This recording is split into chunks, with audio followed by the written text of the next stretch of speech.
I'm not going to allow my inability to do everything to undermine my ability to do something. I'm going to say that one more time. I'm not going to allow my inability to do everything undermine my ability to do something. Senator Cory Booker of New Jersey said this in his 25-plus hour standoff on the Senate floor on April 1st of this year. I want to hone in on not just the value of what he's saying, but the way that that resonates with a teacher in this moment, where the Department of Education that has been around since the 1980s, thanks to President Jimmy Carter. What does that mean for the teacher in America right now? I'll tell you what that means for the teacher. It means that we've got to stand up and do something. We, as teachers, are going to be gathering. We're going to be gathering very soon here to do a town hall. We need the teacher town hall the same way that the nation right now is gathering in the local public library, the local public school, the community center, the churches across America, and holding our political leaders to task. Why? Because it's time. The Department of Education is being dismantled right now as we speak. Now, the current administration would like to make you believe that that is because there's a mere restructuring, reorganizing how funds are being used. Don't worry, we're still doing education, right? False. False. One of the promises that was made was that even though they are closing the Department of Education, we are going to reappropriate funds to the states. According to an interview that Representative Jasmine Crockett of Dallas said a couple of weeks ago, she shared that not only are there no plans for that to happen, there are also no plans for creating the very basic safety net that students across America deserve, such as free food, right? All the discussion is focused on trans rights, identity politics, and all of these things that the right has said, oh, look at the radical left and look at their agenda. Look how problematic they are. They want to make your kid gay. They want to make your son like a woman. No. Here's what's really going on. The closing of the Department of Education, what that really means is that you're closing the doors on the cafeteria for kids whose parents can barely afford to keep the lights on. You're closing the door on learning for those kids, because not only does the nutrition from the food that they eat, that is funded in part by the federal government through Title I programming, okay?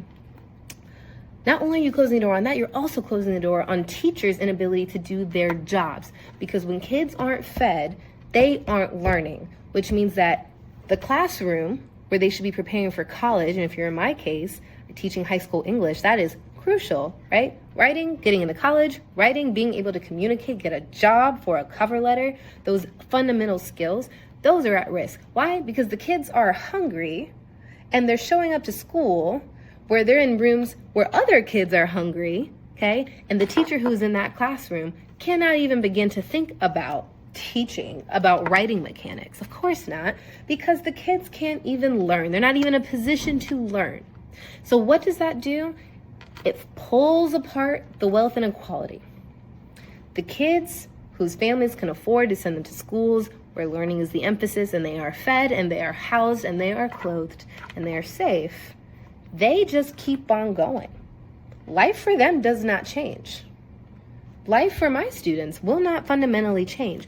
No, the issue is going to be for those kids who are working and living with disabilities.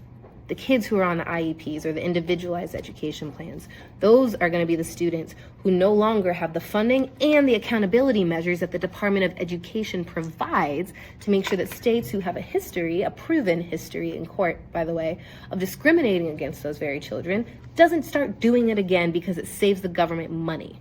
That's the purpose of the Department of Education. The oversight and the accountability matters.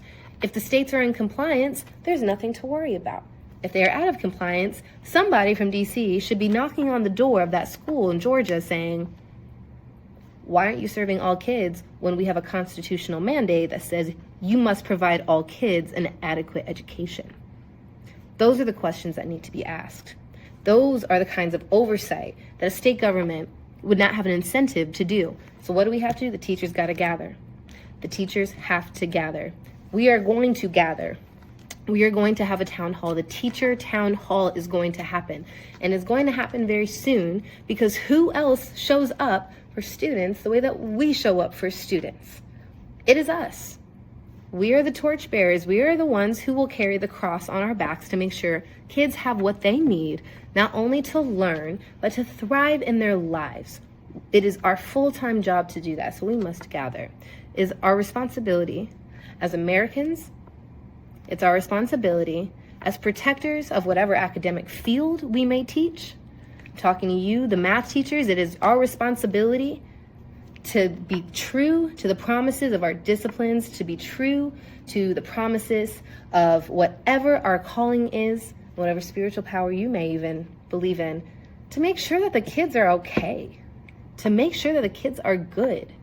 I don't know about you, but I'm the teacher that goes home, and before I go to bed, I think about how my students are doing. I think about the kid in class who was a bit more reserved today when they're normally pretty talkative.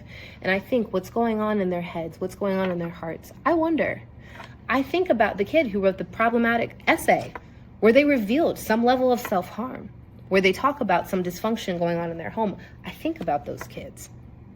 And so I'm here to say, it is time for us as teachers to stop looking at what's going on in DC and putting our heads in the sand and saying, well, all I can control is my classroom. All I can control is my family. All I can control is what my lesson plan is for the day. No,